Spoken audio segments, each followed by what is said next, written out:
Documentation, Outlast 12, transcripts and interviews being read for confirmation.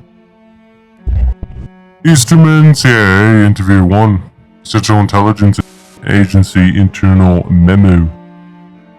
This was recorded on 1953 at one of 12 Chicago. Work-off recruitment, 1954, April 3rd. A conversation between Lorley, CIA agent, and Hendrik Doylet, Easterman civilian. This is about a 33 to 36 minute conversation. Lorley says, "Your president administered Dolan's speech at Princeton?" Easterman says, "Are you asking me?" Lorley, "Are you denying you were there?" No, I just couldn't interpret your tone. You seem to already know." Lorley, My point is that brainwashing has already too far infiltrated the popular imagination. July of last year was the front page story in every major U.S. city. 21 American prisoners of war refused to go home. Red-blooded Americans who would rather to make a home in communist China. Easterman says, "I read the papers." Lorley says, "This is a question we need to answer. Why in the name of God would anybody given the choice become a communist?" Easterman CIA Interview 2. Easterman says, "You're talking about thought reform. I'm talking about brainwashing. You've read my work. You have to forgive me, I was working strictly out of assumption based in German psyche in the lead up in the 1933. The red material coming out of..." Lorley cuts off Easterman saying, No, that's exactly the assumption we're working off of. The basic truth, the notion of belief is exactly the same between communism and National Socialism. You talked about that, the settlementist, the upstream movement. Easterman replies, "The political truth backing into culture, into sex, advertising, music, consumption, drugs." Lorley says, "Everything is a language." Eastman, CIA Interview 3, Documentation. Lorley starts by saying, "Everything is a language." Eastman replies, "Everything is a language, yes." "Your brother killed himself?" Note. Several moments of silence. Lorley says, "Your brother killed himself in Korea? He was a lieutenant, I believe." Eastman replies, "You have this thing you do. You say things that sound like questions but aren't questions." "I don't say anything that's not true." "We don't know my brother died alone. The foresights were sloppy." Lorley replies, "You don't think he killed himself?" Eastman says, "A lot of strange things happen in war." Lorley says, "Correct, empathetically correct." Eastman replies, "What are you talking about?" Lorley says, "I have an opportunity for you to study what happened in Korea where KPA brainwashing subjects in Hong Kong. You need somebody with your bona fides to investigate." Easterman surely takes the deal and arrives in Hong Kong. He then writes a letter to his darling wife Irene. Burn this letter once you've read it. The weather in Hong Kong is surprisingly mild, and I fear it was a mistake to forego my scarf. This town, I would shudder to call it a city, seems to be made largely of bamboo and damp cardboard, and I live in constant fear of earthquakes. Facilities for my research, however, are as stalwart as I would expect from the greatest army on earth. My initial interviews have been illuminating. I feel certain that I will be able to find evidence undercutting this foolish business of Staley's so-called suicide. I have so far interviewed 4 veterans and 1 Lutheran minister, all war prisoners of the Korean People's Army. I've yet to find solid evidence of specific psychological programming, but the degree of trauma is truly impressive. The food here is too spicy and I miss you terribly. I know you don't like me to repeat myself, but I have found my letters to you before hidden away in the unmentionables, and really you must burn this letter after reading. Yours faithful, handwritten signature. The date was February 9, 1953. Work-off correspondence 0 Brzezinski, April 19th, 1954. Dr. Easterman. Please let me introduce myself. My name is Oliver Brzezinski, Assistant Director of Behavioral Medicine at the Murkoff Correspondent Massive Hospital. Of course, you're familiar with the Murkoff Corporation. Our mutual friend Jameson Lawyer has been sharing with me your findings in Hong Kong, maintaining, of course, the appropriate discretion. Your research synchronizes remarkably with dream therapy work we keep a hand in at the labs in Los Alamos. We secure agency corporations to bring into Los Alamos and meet our team of researchers. You should find tickets and travel documents in your bedside table. I'd strongly suggest you accept the invitation, as this letter is tangential to highly sensitive national security issues. Your knowledge of such activity, even without your activity participation in such activity, could represent a security risk requiring some enforceable form of silence. But don't come simply to avoid punishment. The researchers and scientists at Los Alamos are engaged in a vital, inspiring work well beyond any of the brutish, clumsy mythologies demonstrated by our enemies in the communist world. I was told you were a man who could believe in miracles. Oliver Brzezinski, ADMB, Mount Massive. The Horror in Clay. Personal Surveillance. Murkoff Corp. Date, May 1st, 1954. Private journal entry, Easterman. Dr. Easterman. Saturday, pursuing a used bookshop in St. Fee, I found a book of monster stories collected from Weird Tales magazine, including a favorite of mine as a child. The story is feeble pulp, the work of slavering fetishists, is simultaneously terrified and aroused by our dusky brethren's more activistic modes of worship, but the opening paragraph struck me as oddly applicable to my new friends at Los Alamos. The most merciful thing in the world, I think, is the inability of the human mind to correlate all of its contents. We live in a placid island of ignorance in the mildest of the black seas of infinity, and it was not meant that we should voyage far. The scientists, each straining in its own direction, hitherto harmed us little. But the same day, the piercing together of dissociation knowledge will open up such terrifying vistas of reality and our frightful position therein, that we shall either go mad from the revelation or flee from the deadly light into the peace and safety of the new dark age. It is Mayday, workers of the world unite. Letter, communication, end. The sake of the future. Private journal entry, Easterman, Dr. Easterman, May 4th, 1954.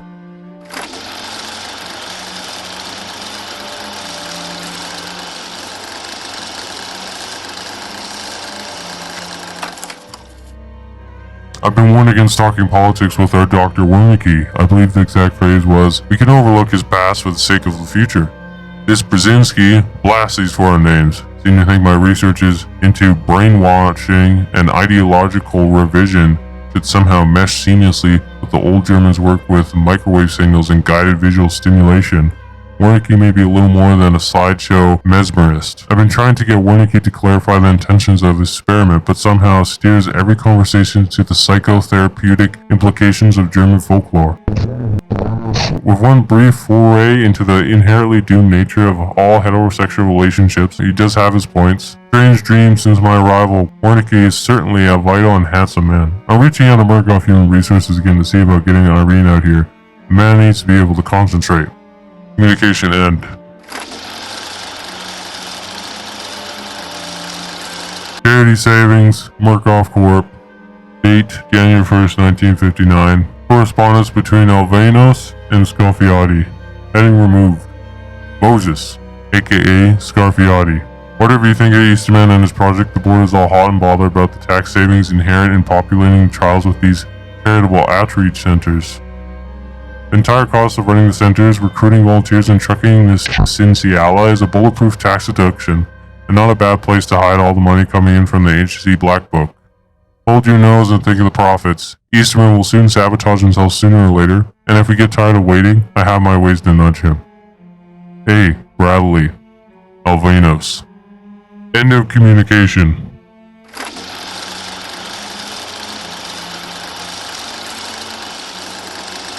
Charity Outreach. Date, February 12, 1959. Heading removed. Internal organization letter only. Murkoff Corp. Please inform M. Scarfiotti and A. Bradley Alvenos that 37 of Murkoff Charity Outreach Centers are operational and successful into intaking potentially patients at a higher than anticipated rate.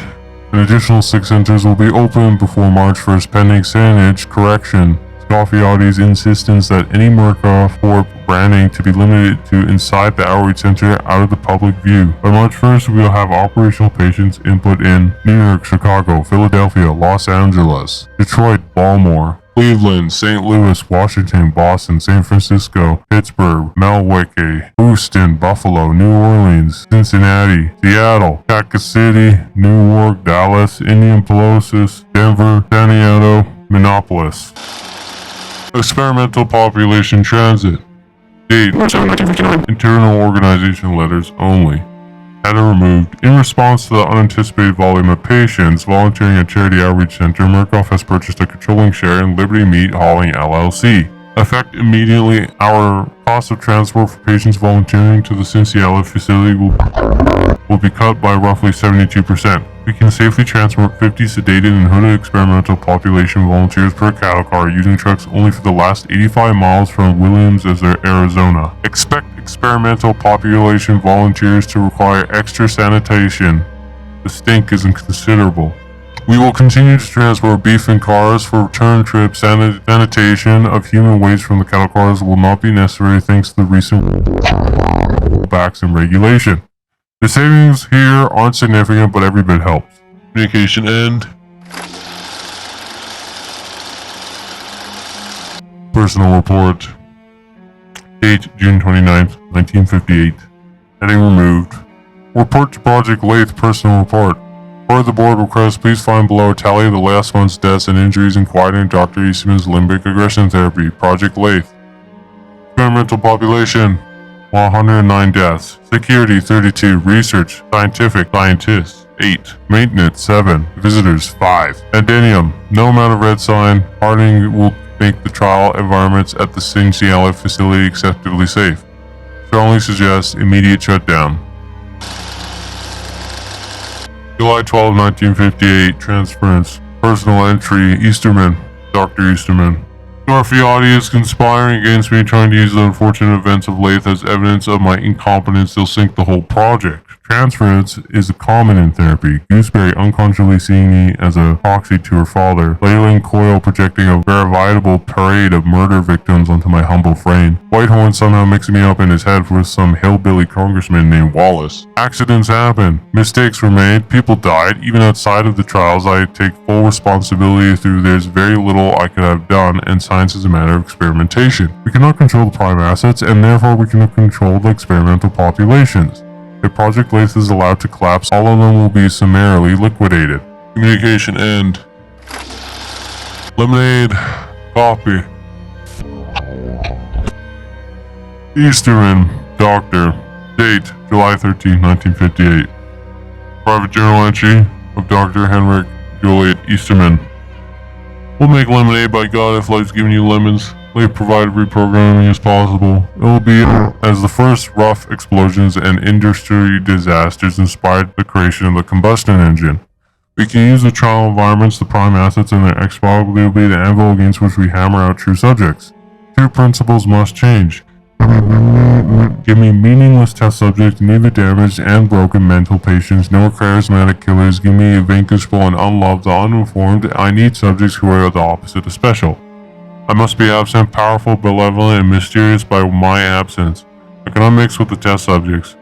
I find men and women without purpose, and I will guide them as God does from the mysterious and remove.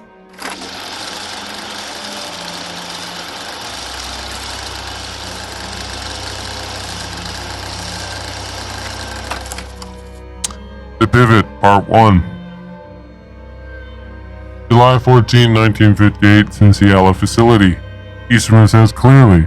Scarfiotti says, what is that supposed to mean? You're not a lemonade man. That's not the noise on tape. Eastman then says, Gooseberry, Whitehorn, they already developed a cult of personality either through wealth or media. Aviolus replies, and Coyle? Eastman says, Sergeant Coyle, too. His occupation alone gave him authority over others and monopoly of power and violence. The prime assets had too much charisma. I need blank canvases. Garfiotti replies, everyone is a blank canvas. Eastman then says, give me people at the opposite end of the culture, lost and helpless, people we can break down to nothing. Avelios then says, that's what we had in the experimental population, the mental mass of patients. Easterman says, no. The X-Pop were full of damage, trauma. We couldn't empty them out, only shoveling more damage and trauma. Valenos then replies, and your disposed will not be similarly damaged? Eastman replies, I don't believe so. There'll be losers, bums, but bums inside the greatest country on earth with Christian morals, cared by our generous welfare state. There'll be adult-age children, narcotized, lacking ambition, trained in compliancy. Garfiotti then says, you make it sound easy. Eastman says, I don't believe it will be easy, not even a little bit, but it will be less expensive. Avenos then says, you have an interest. Easterman says, if you let them shut this down, you're just throwing away work-cost money. But if we pivot to the next phase of the experiment, we're just keeping things rolling. There's almost no new expense outside of gathering reagents. Garfiati replies, reagents, there will be more chemical components to this phase. Eastman, no. Reagents are new experimental subjects. The center of Lathe 2 will be reagents when they're finished, when they're ready to be released into the world. They'll be agents we can release into the culture that can cause change without being consumed. Avalius then says, this was your promise from Project Lathe from the start. We're millions of dollars in failure. Eastman then replies, and if we stop now, that money's wasted. If we keep going, we can make history. Not as an idiom. I mean, literally, we can make history. A vertical slice of the human brain. Eastman writes a letter to Brzezinski. Mr. Brzezinski, July 16, 1958 is the date filed, July 18, 1958. I find the effect on my wife's near miraculous, and I trust that's helping you keep the steady head and hand I've always admired in your characters despite the recent setbacks. Especially as you'll soon be making a recommendation to the board about whether or not Cinciala will continue to receive funding. Alveno should have already reached out to you with the good news that we have found a way to salvage current resources and push forward into even more exciting research. I wanted to follow up with some scientific specifications.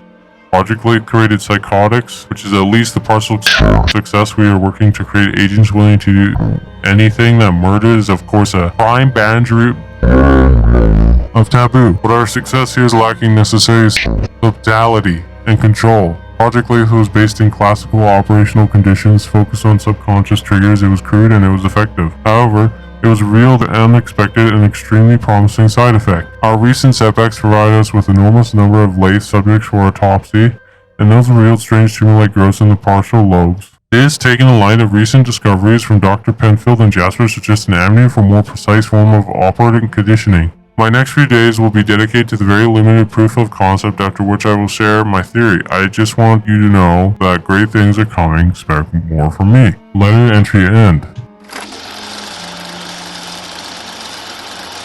The unborn homunculus. Private journal entry Easterman, date July 23rd, 1958. Maybe our autopsies aren't detailed enough. I'm bombarded subject with pharmaceuticals and therapy. I've cut open and methodically searched dozens of brains. There's absolutely zero correlation between stimulus and lesion growth. The one consistency, even close to interesting, are shared visions of the Skinner Man, some Jungian nightmare man negating his way through his test subjects. But that is not science. There'll be no Lathe 2. They will shut us down. This is a disaster.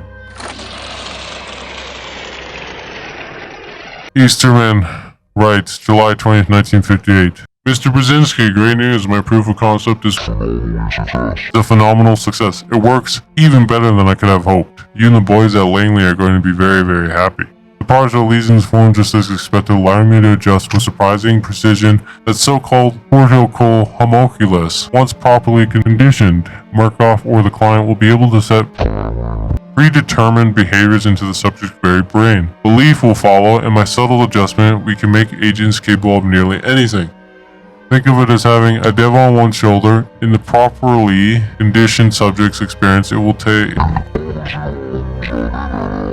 be like a dark conscious, an experience not unlike temptation or addiction, but once acted upon, the motivation of that temptation will follow. Even a committed cynic like Scaffiati must understand the power of such a tool. Clearly, you will recommend that Markov continues funding of the Project Lathe. This will be our century.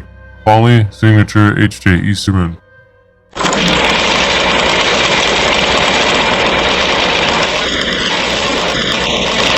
August 25th, 1958. The board and our agency partners have officially authorized operation of Project Lathe 2.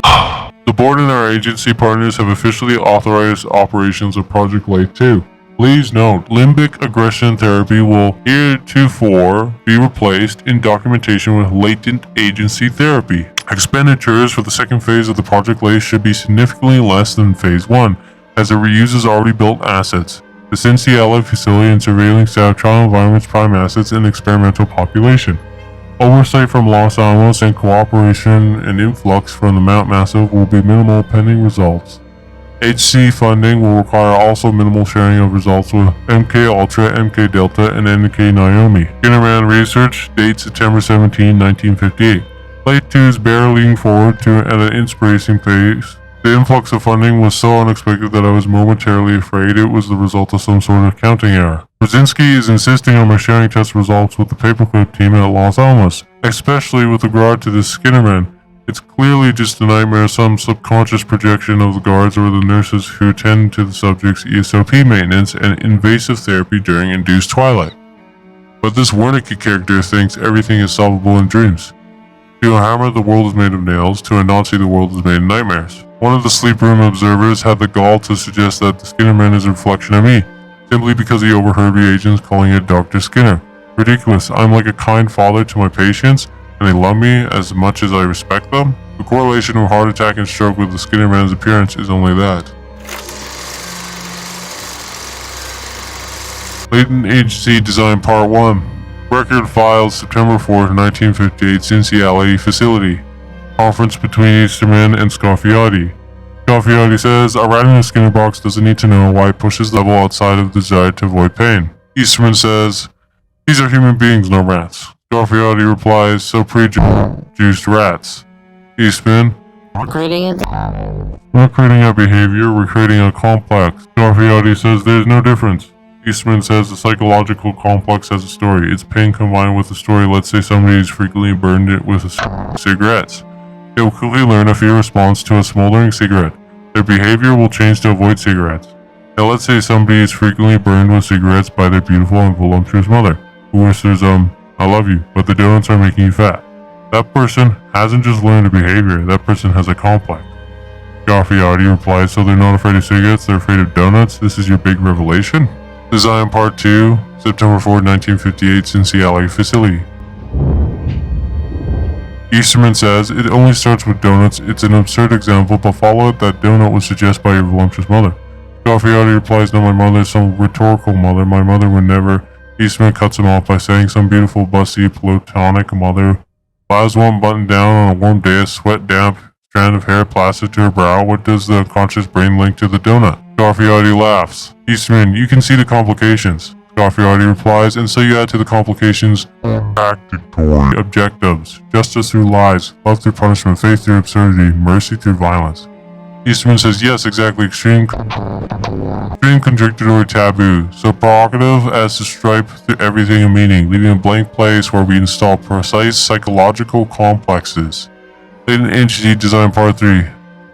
Scarfiotti says, September 4, 1958. Eastman, "It does not require enormous red sign. The trial environments have the same basic shape and aesthetic. Coyle will believe he is the law in his fire dome. Gooseberry will believe she's her make-believe world of childhood joy. Their belief, their control over the X-Pop creates a furnace of violent taboo within which we can burn away the reagent's personalities." Scarfiotti replies, "It's too complicated." Eastman says, "It has to be difficult or they won't learn. They have to participate in the lessons." Scarfiotti says, "So tell me, what they are learning here, the gates and keys, these symbols." Easterman says, "Symbols all represent luck. The marks on playing cards, rabbits, stars, luck, fortune, wishes. The law is arbitrary and murder is punished much more than an attempted to murder. They're simply being punished for being competent, or more likely, for being lucky. They have to believe the law is arbitrary and simultaneously undeniable." Scarfiotti replies, "Talking to you is exhausting." Eastman then says they will believe that the donut is nothing but a donut, and then we can show them what a donut really is. Scarfiotti. Reagent 0877 Surveillance. Reagent 0877 was passed, completed, and re-released into surveillance. 12th of April, 1959. Day 28, Reagent 0877 Surveillance, uneventful. Subject attended espionage services at St. Mark's, attended baseball game, 2 meals, taken at dinner. Trigger test acceptable, successful neutralized before action, and uneventful as days 1 to 27 suggest remote/passive surveillance. Request reassignment. C. Perry.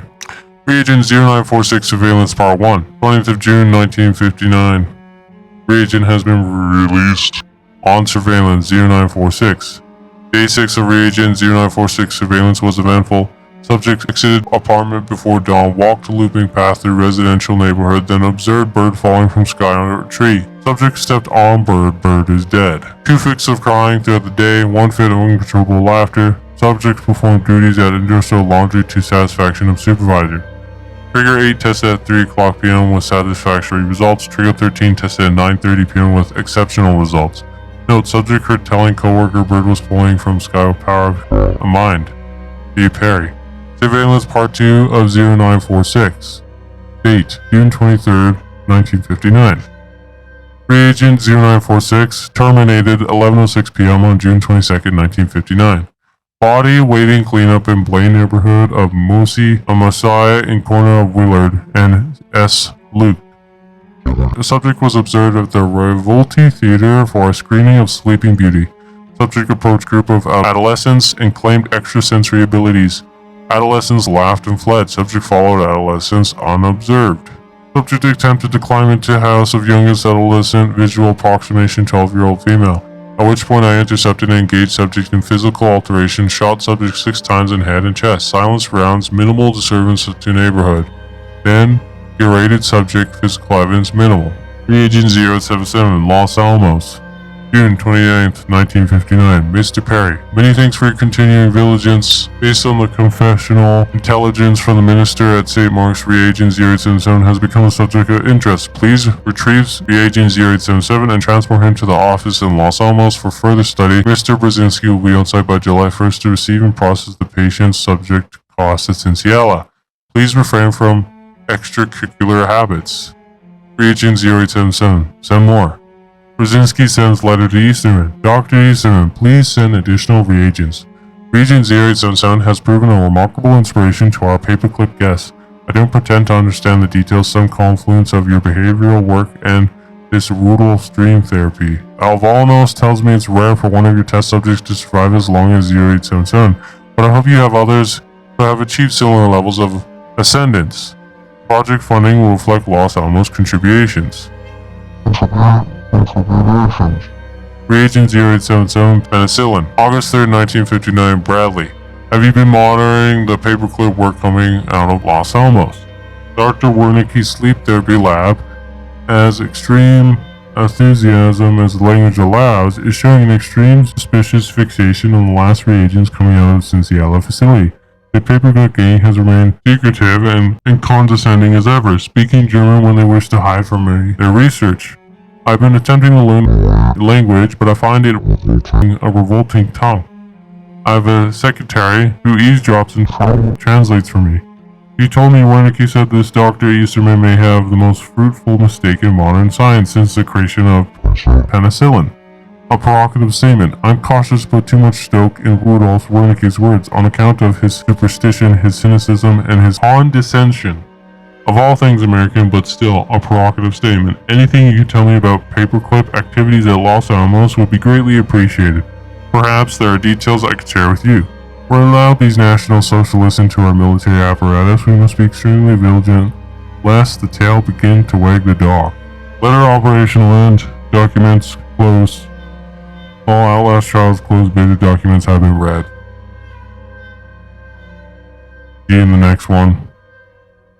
This is David. Make sure to go subscribe to Dan's Tip.